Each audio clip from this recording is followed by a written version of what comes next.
Hi Year 12, this video is for Year 12 Standard, and I've got a special guest with me today. I'd like to introduce you to Miss Kang. Hello.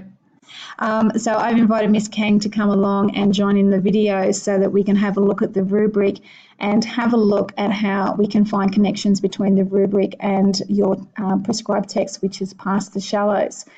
Miss Kang knows the book a little bit better than I do, so she's come along to give her insight into it.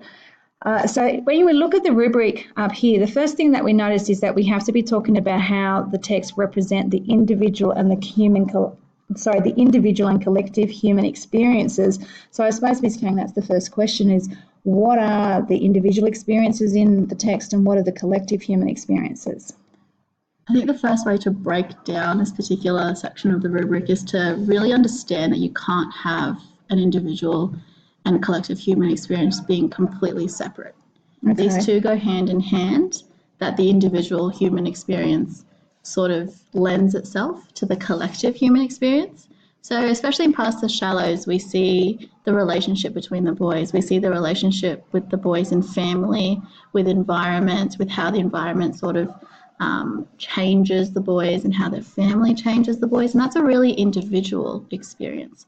Whereas you can also translate that into a collective human experience, whereas everybody would have some sort of connection with the idea of family, with the idea of loyalty or betrayal or brotherhood, or taking care of one another, or their relationship with the environment. And that's the collective human experience. Whether that's positive or negative is up to the individual, but we all have some sort of understanding of a collective human experience represented in Past the Shallows. That's kind of bringing in that part of the rubric down here about reflecting personally and making our own personal connections with the text. But could you then argue, if it's about, because the text is about one family, so is this family meant to be a representation of all families, or is it really just the story of one family? Absolutely, it can be representative of a lot of families. Not all families are that picture perfect 2.3 kids, on the Christmas card. It's all families have things that happen, all families have secrets, or all families have issues, and it's representative that all families do have ups and do have downs. And I think that really lends itself to, again, that reflecting personally, that you take what the novel is trying to tell you about the human experience and you reflect on it by saying, I can see aspects of that in my own life, in my own society, or in my own environment. And we were talking before that one of the hardest parts of the rubric are the anomalies, paradoxes, and inconsistencies.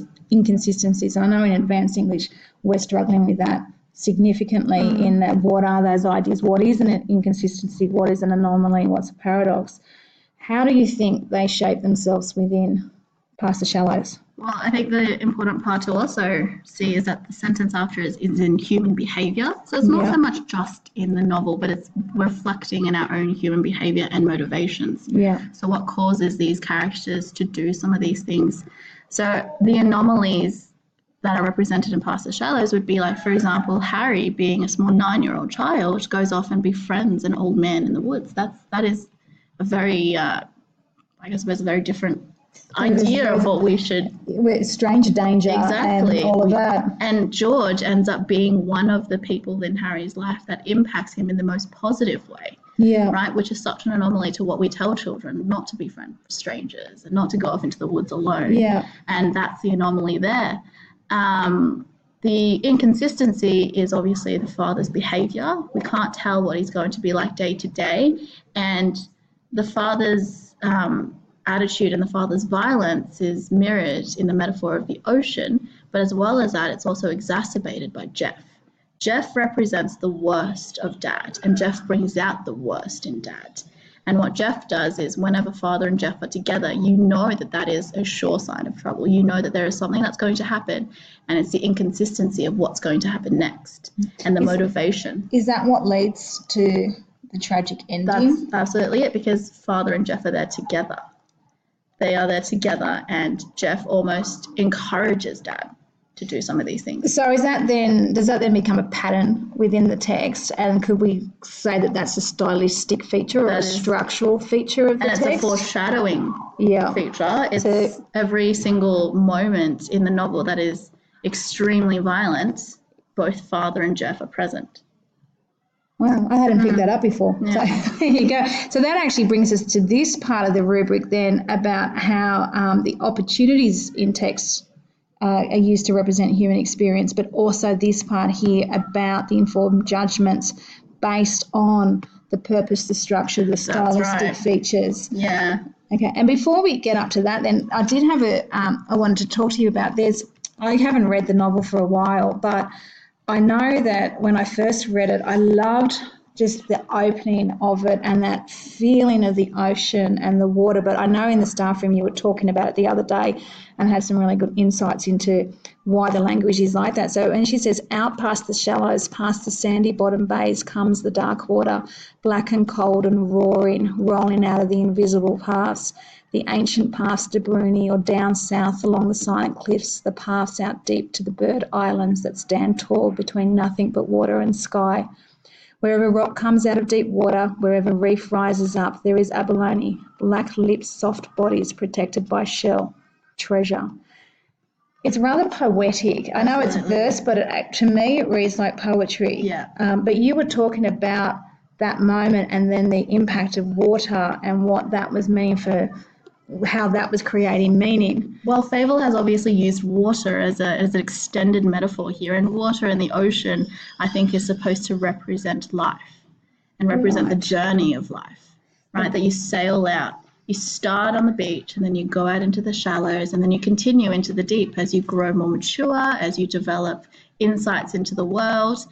And in the beginning, we find out that what they do is they stop when they find the abalone, because that's the treasure that father's after.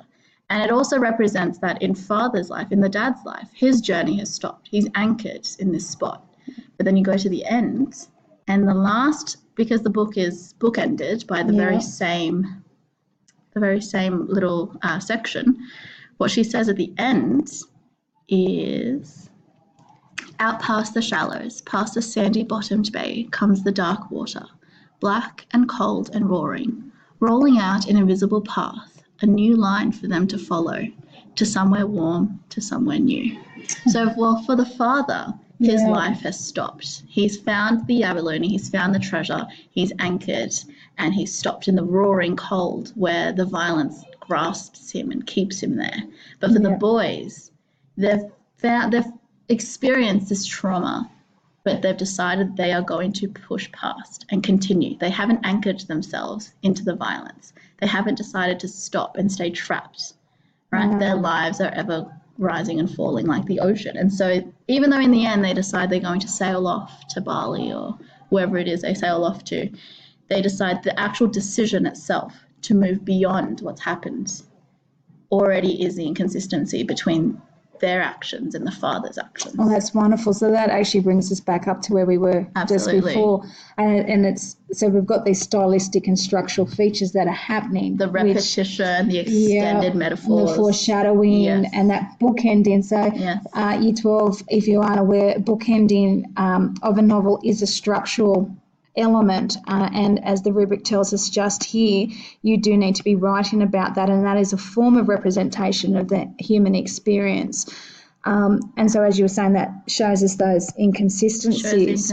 So paradoxes, that's probably the most difficult thing to come to terms with in the rubric.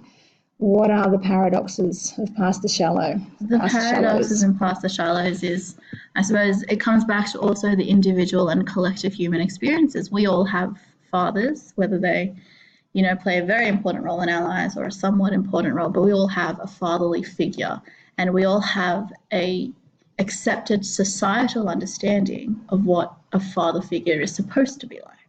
We have these stereotypes, whereas in Past the Shallows, that stereotype is completely rejected. And what that does is it creates the paradox of a father who takes care of the children, who is supposed to love his children, who's supposed to teach his children, and we see that completely destroyed. So the paradox itself is the father's characterization. And does that then lend itself to a further paradox? So George is the man in the woods, isn't he? So the very person that life tells us to be scared of actually sort of becomes a father figure. Yeah, and he's almost the savior of the boys, this stranger. And there is a small line in a couple of the chapters where you do think George has some sort of relationship with the children, whether he was friends with the grandfather or friends with the mother who's passed. There are a couple of little, I suppose, Easter eggs scattered throughout, and we're not quite sure what that means.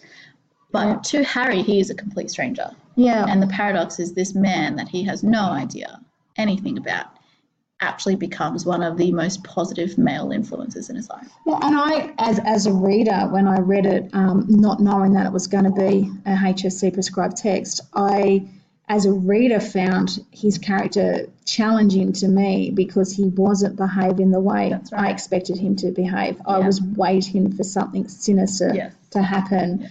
And although the book is tragic, the tragedy arises from something other than what I was expecting. That's right.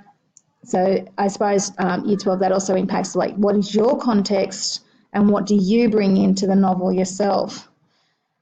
We're about to run out of time because this video only allows us to record for so many minutes. So I'm going to thank Miss Kang very, very much. Thank you for having me. For a very insightful discussion. And Year 12, I hope you can also get from this that this idea of discussion between two people, and we're coming at it from two different sides and just fleshing out and exploring the text, this is what a discursive piece sounds like and looks like. Miss Kang, thank you very, very much. Welcome.